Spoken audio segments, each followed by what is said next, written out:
Hello, welcome to new blog. आज मी खूप दिवसानंतर ब्लॉग्स बनवते। ॲक्च्युली ब्लॉग्स बनवलेले होते म्हणजे आहेत माझ्याकडे, पण मला थोडंसं एडिट करायलाच वेळ मिळत नाही आहे त्याच्यामुळे। आणि थोडेसे पाहुणे वगैरे आमचं फिरणं चालू होतं, त्याच्यामुळे थोडंसं वेळ नाही मिळाला। पण आता थोडासा वेळ मिळेल, कारण आता सगळे पाहुणे वगैरे पण चाललेले आहेत। आणि एक त्यावेळेला ना घरी पण एक वातावरण चांगलं असतं जेव्हा कोणी येतं, कारण नॉर्मली आम्ही खूप लांब राहतो, त्याच्यामुळे कोणाचं येणं होत नाही जास्त। आणि मधले मस्त सगळे दिवस गेले, कारण खूप घर भरल्यासारखं होतं।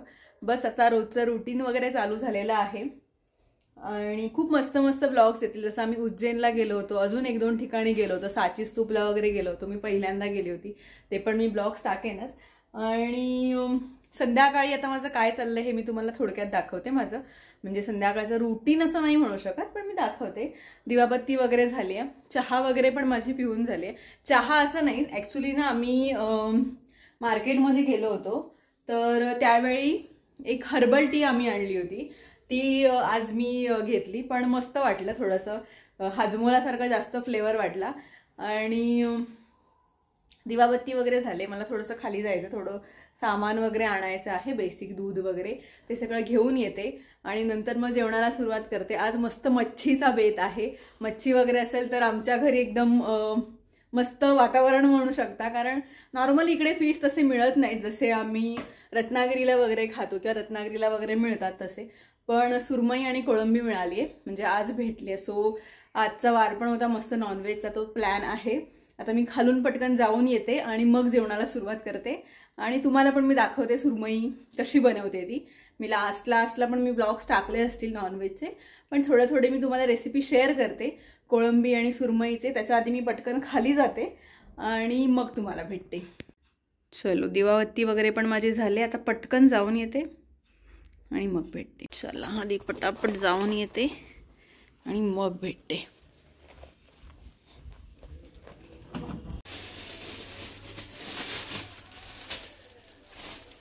प्लेटमध्ये काढून घेते।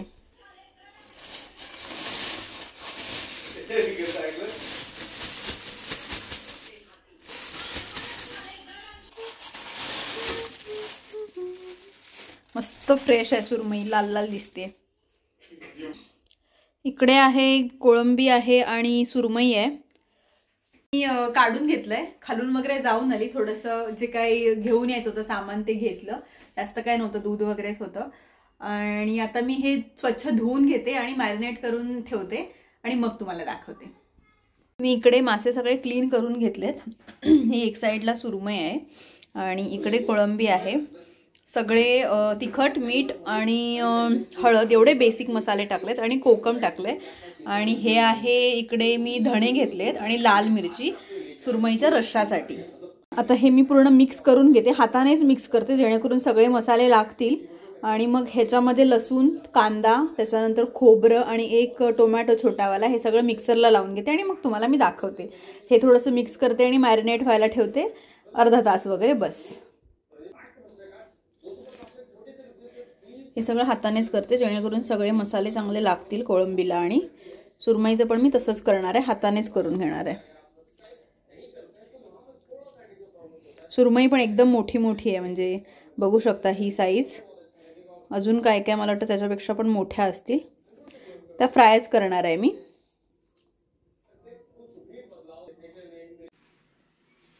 बरं, मच्छी मगाशी मी धुवून घेतली, मासे सगळे, त्याच्यानंतर इकडे मॅरिनेट करून ठेवलेत।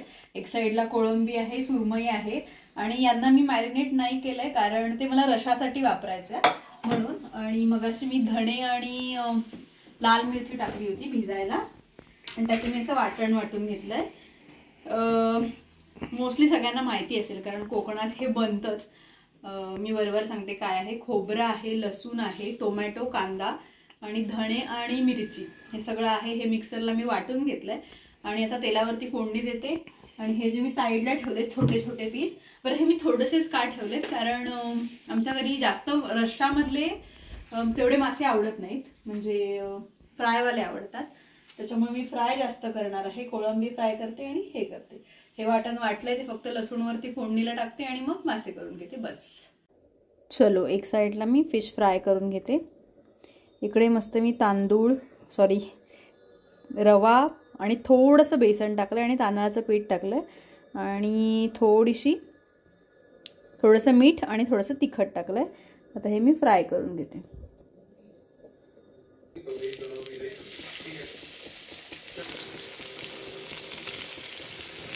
मस्त मला कुरकुरीत करून घ्यायचं आहे म्हणून मी रवा आणि तांदळाचं पीठ आणि थोडंसं बेसन पीठ हे टाकून भाजून घेते छान.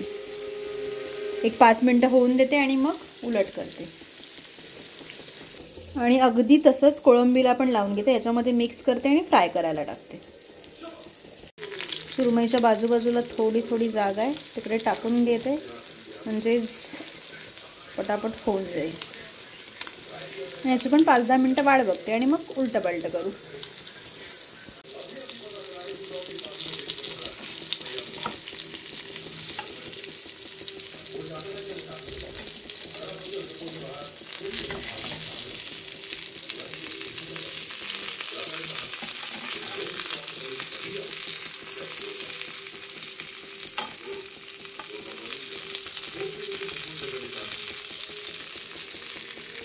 बरं, सगळं फिश वगैरे बनवून झालेत आणि मी जेवायला वाढले. जेवणामध्ये काय काय आहे दाखवते. चपाती आहे, गरम गरम भात आहे, सुरमई फ्राय आहे, सुरमई रवा फ्राय, कोळंबी फ्राय आहे, मी एकच घेतली आहे कोळंबी, आणि कांदा, लिंबू, काकडी आणि मस्त मच्छीचं सार आहे. आणि आता छान असं आम्ही जेवून घेतो सगळेजण. बरं, काल जेवलो वगैरे आणि जेवणामध्ये मी दाखवलं तुम्हाला काय काय होतं ते. जेवण छान झालं होतं, सगळ्यांना आवडलं. आणि त्याच्यानंतर मग थोडी किचनची साफसफाई वगैरे.